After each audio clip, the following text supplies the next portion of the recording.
سلام علیکم و رحمت الله و برکاته. شیخ بزرگوار، سلام و رحمت الله و برکاته. سلامت باشید. سلامت باشی. جزاکم الله خیرا کثیرا از این برنامه بسیار زیبای شما. بار اول است که با شما به تماس میشم.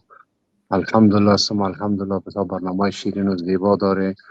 الله متعال در دعوتتان، در جوانیتان، در عمرتان، در زندگیتان، در علمتان، در همه چیزی که بر رضایت الله متعال شما دعوت میکنیم، موعظه میکنیم، خیر و برکت فراوان از نصیبتان بگرداند. آمین یا رب العالمین. به خاطر الله آمین. متعال شما را ما دوست داریم. ما یک دو سوال شیخ بزرگوار داشتم. سوال ما این است که آیا امی جنتی که الله متعال آدم علیه السلام از اینجا اخراج کرده به خاطر امی که شیطان، یعنی این جنت دنیایی بوده یا باغ؟ به حساب فارسی یا مثلا تاجیکی میگه باغ، به حساب عربی خانه جنت اسمش است. ولی این جنت در آخرت بوده یا در دنیا بوده؟ به خاطر که چطور شیطان در جنت آیا اجازه داره که بره و این صلاحیت داره؟ این سوال ما است. میره یک سوال. در دوم سوال ما است شیخ بزرگوار که یک کسی است، یک شخصی که در افغانستان است، بسیار مشهور و به اصطلاح رهبر بوده، جهاد بسیار زیاد هم کرده، ولی در آخری کتاب‌های نوشته کرده به نام حکمت باری. یک کتاب در مقابل صحیح بخاری رحمت الله علیه، صحیح بخاری، این ضد نوشته کرده. یک کتاب نوشته کرده که مطلق صحیح بخاری را استغفر الله رد کرده و همچنان شب میراج محمد صلی الله علیه و سلم به شکل جسمیش رد کرده. منکر شب میراج شده، به شکل خواب گفته است. و همچنان گفته که هیچ محمد صلی الله علیه و سلم معجزه ندارد جز قرآن. دیگه می دو سوال ما از نزد شما میکنم. در حفظ امان الله متعال باشه. همیشه دعاگوی شما هستیم. شما با ما دعا کنید. بسیار چیزها را الحمدلله شما میآموزیم.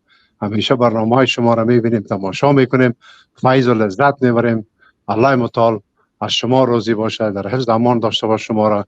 به خاطر الله متعال شما را دوست دارم. از عالم دور و طور احترام روی مبارک تان میبوسم. السلام علیکم و رحمت الله و برکاته. و علیکم السلام و رحمت الله و برکاته. الله سبحانه و تعالی شما را هم دوست دارد و دعاهای شما را اجابت گرداند و برای شما همچنین آن چیزی که برای ما پرسیدید الله سبحانه و تعالی نصیب روزی گرداند. اما مسئله جنتی که حضرت آدم علیه السلام در آن زندگی کردند، بله، در کتاب مجموع الفتاوا ذکر کردند و گفتند که همون جنت، بله، کمتر در مسئلهش علما اختلاف کردند که آیا اون جنتی که عدن است، جنتی ابدی هست، جنتی که روز قیامت مردم می‌دارد همون جنت بود یا دیگر جنت بود. اقوال علما را آوردند و گفتند که در آخر همون جنت بود. و اما مسئله در آمدن شیطان، البته شیطان با جسمش ندر آمده است و این علم غیب است. وسوسه شیطان، الله سبحانه و تعالی برای شیطان اجازت داد که در رگ خونگرد انسان گردد، انسان را وسوسه کند. این در آمدن شیطان، یعنی که وسوسه کردن شیطان در جنت، این علم غیب است، از نظر ما غایب است و یکی از صفتهای بندگانی به تقوا این است که در ابتدای قرآن در سوره بقره الله تعالی گفت که الذین یؤمنون بالغیب، آنهایی که به غیب ایمان می‌بیارند. و صفت وسوسه شیطان، البته این خیلی که در حدیث ها آمده است، او در رگ خونگرد میگردد و انسان وسوسه میکند و این یگان اشکال پیدا نمی کند که او به جنت در آمده باشد. نه، البته شیطان به جنت ندر آمدگی هست، لیکن وسوسهش میشد که او که در رگ خونگرد آدمی بود وسوسه میکرد. مسئله که درباره صحیح بخاری ذکر کردید، بعضی علماها به این بنده الله تعالی رد گردانیدند، ردی وسیع هم گردانیدند که البته صحیح بخاری کتابی است که الله سبحانه و تعالی برای وی قبول داد. تمام امت اسلام کتاب صحیح بخاری را بعد قرآن کریم به خود قبول کردند. یعنی الله سبحانه و تعالی به او قبول داده است، مسلمان ها هم قبول کردند و یک نفر دو نفر اگر به صحیح بخاری یا به حدیث های عام طعنه زند، این به صحیح بخاری یگان عیبی نمی رسد. خیلی که حضرت مولانا میگن کی شود دریا ز پوزی سگ نجیس، کی شود خورشید از پف منتمیس. یعنی مانند یک دریا، مانند آبی دریا چیزی پاک است. با یک دهن ناسزا گفتن و سخنی بیجا گفتن نسبت این کتاب بزرگ او پلید نمی شود، او نجاست نمی شود. کی شود دریا ز پوزی سگ نجیس، کی شود خورشید از پف منتمیس. کی دیدید که آفتاب با پف خاموش کرده نمیشد. البته آن کسایی که امام بخاری را تنقید کردند، این هم به ترازوی حسنات امام بخاری هست.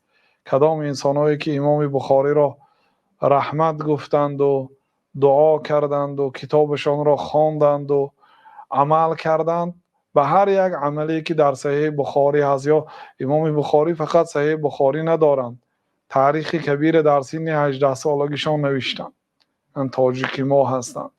در سن 18 سالگی وقتی که کتابی تاریخ نوشتند، استادشان اسحاق ابن راهوی خوانده برآمده گفتند که انه سحر، این کتاب سحر است گفتند.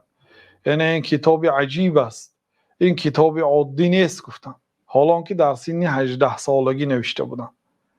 بعد دیگه کتاب ها دارند، افعال خلق، افعال العباد دارند، ادب المفرد دارند. امام بخاری کتاب های بسیار دارند غیر صحیح بخاری. از بین 700,000 حدیث صحیح بخاری را انتخاب کردند. برای هر یک حدیثش 2 رکعت نماز میخوانند در روضه، در مسجد نبوی، مابین حجره پیامبر صلی الله علیه و سلم و مابین منبر پیامبر صلی الله علیه و سلم. اول غسل میکردند، بعد 2 رکعت نماز استخاره میخوانند. با وجود اینکه از روی علم حدیث، از روی علم مصطلح الحدیث این حدیث صحیح هست، باز 2 رکعت نماز خوانده از الله تعالی میپرسیدن که همین حدیث رو به صحیح بخاری درآرم یا ندرآرم. یعنی خلاصه این کتاب رو تمام علما قبول کردند. بنابراین 1 نفر 2 نفر اگر به این کتاب طعنه زند، قدر این کتاب پایان نمیشد. الله سبحانه و تعالی مسلمان ها را به راه راست هدایت کند.